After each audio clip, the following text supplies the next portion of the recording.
Sa pagdiriwang ng National Teachers Day, kinilala at binigyang pugay ni Pangulong Ferdinand R. Marcos Jr. ang pagsisikap at sakripisyo ng mga guro sa bansa na pangalawang nanay at humuhubog sa mga kabataan. Kasabay niya tiniyak ng Pangulo ang patuloy na pagtataguyod ng kapakanan ng mga guro. Si Clazel Pardilla sa sentro ng balita.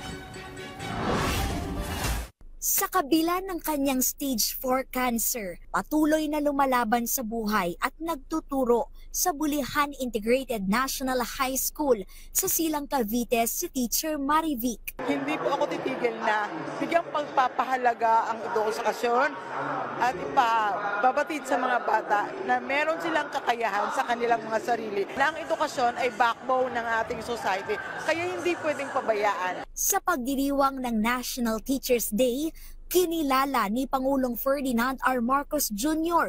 at binigyang pugay ang pagsisikap at sakripisyo ng libu-libong guro sa bansa na nagsisilbing pangalawang ina sa mga kabataan at instrumento sa paghahatid ng edukasyon tungo sa magandang kinabukasan. Teachers impart far more than just knowledge. You shape lives. You mold values. And in return, you learn patience, courage, and hope from the very children that you guide. On this National Teachers Day, we offer you our respect, our deepest gratitude for shaping minds, touching hearts, and in your way, building a nation that we can be proud of, one student at a time. Tiniyak ni Pangulong Marcos ang pagtataguyod sa kapakanan ng mga guro. Nilagdaan ang Kabalikat sa Pagtuturo Act na nagbibigay ng 10,000 pisong teaching allowance nang hindi kinakaltasan ng buwis. Patas na teaching load. Binawasan ang mga paperwork ng mga guro para mas makapag-focus sa pagtuturo.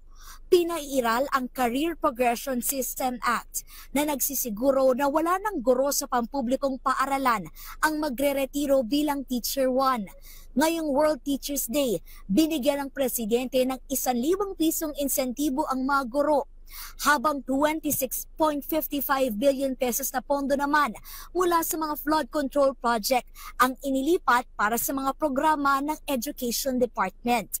These funds will be directed to increase funding for classrooms, child nutrition, teacher compensation, and technology in schools. Because we believe that education is the best investment that any nation can make in its people. Present sa event ang mga guro sa rehiyon ng Ilocos, Cagayan, Central, Mimaropa, Calabarzon at Bicol na todo pasalamat kay Pangulong Marcos. Kanya mga programs na binigay sa atin ngayon, natutuwa po ako na binibigyan niya ng pagpapahalaga ang mga guro. Matagal na naming gusto na ma-recognize kami at mabigyan ng importansya ang mga pagsisilbi namin. Ngayon, salamat kay President na binigyan kami ng respeto at pagmamahal. Clazel Pardilla para sa Pambansang TV sa Bagong Pilipinas.